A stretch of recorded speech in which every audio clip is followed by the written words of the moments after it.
Hi everybody and welcome. This morning I thought I would show you how to do something a little bit different with that simple birthday cake that I showed you last week. So I have my basic mixture in here. I've already mixed it. I have my 3, 6, 6, 9. Do you remember that? 3 eggs, 6 ounces of butter, 6 ounces of caster sugar and 9 ounces of self-raising flour with a teaspoon of baking powder.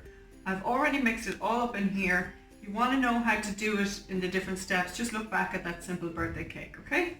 I'm going to make this into a coffee cake today. So I have my 100 ml of milk in here that I would have put into the other cake.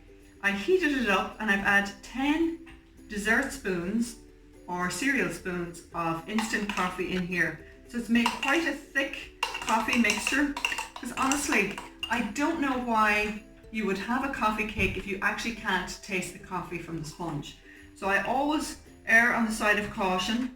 I'm just going to pour most of that in there and give it a mix around.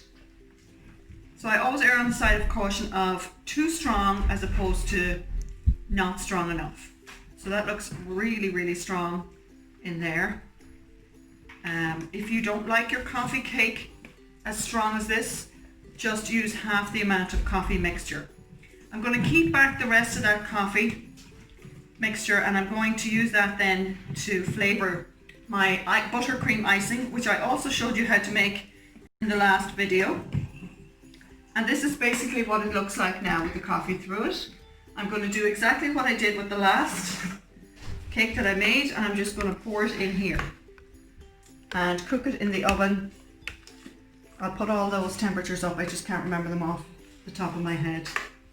And I'll be right back and show you what to do to flavour the buttercream. My cake is done.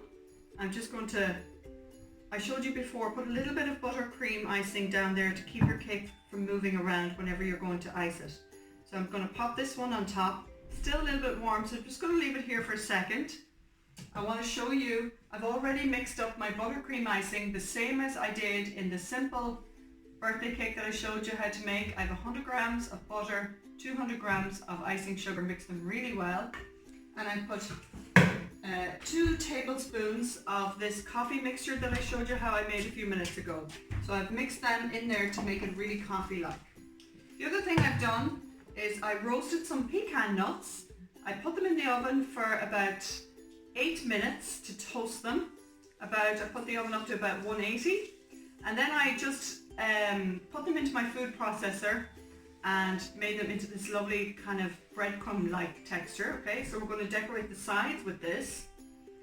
And the other thing I did was for the top, I have mixed some icing sugar with water, and then I added just one of these dessert spoons to make it into it like a coffee icing. Does that make sense?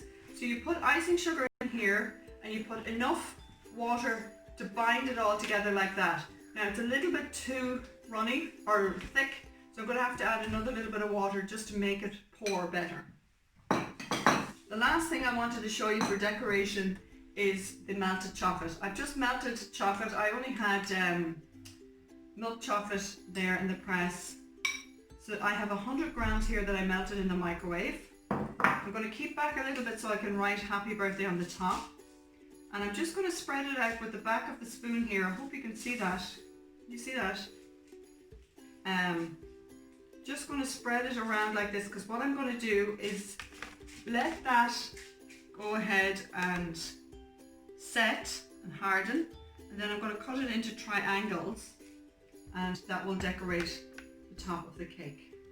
I have a new camera person today, Liam, Chef Liam, because Maria's up painting the room. Anyway, I'm going to leave that for a while to set, and I will go ahead and I'll start decorating this cake exactly like I showed you how to do the simple cake. I'm going to put a layer of buttercream in here, put the top on, and sandwich, I put a layer around the sides of buttercream, and I'm going to keep back a little bit for the top to make little rosettes. So I'll crack on with this and I'll be right back.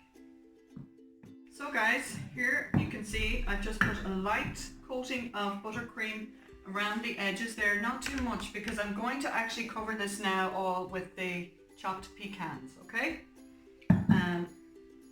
This is something you just grab a pile and go around like this, pushing them in slightly into the buttercream. Now it is a messy job, and there's loads left at the sides, but that's okay. You can just pick them up and reuse them again.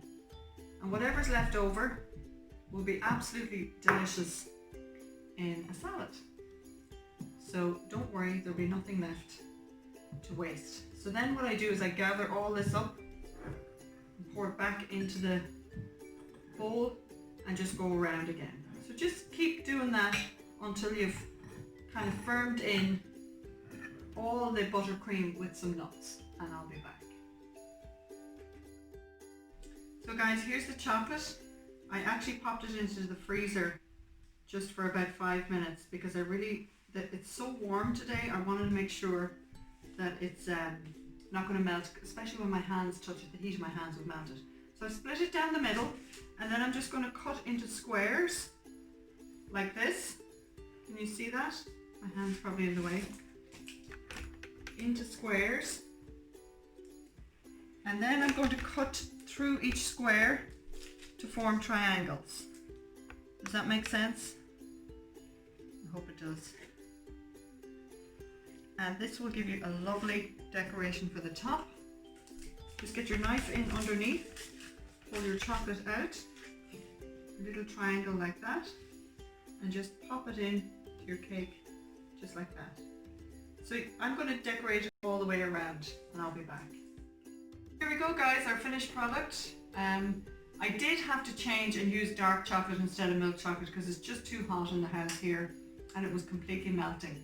But that's your gorgeous coffee cake. Lovely to see you all again, even though I can't see you. God bless, and see you all soon.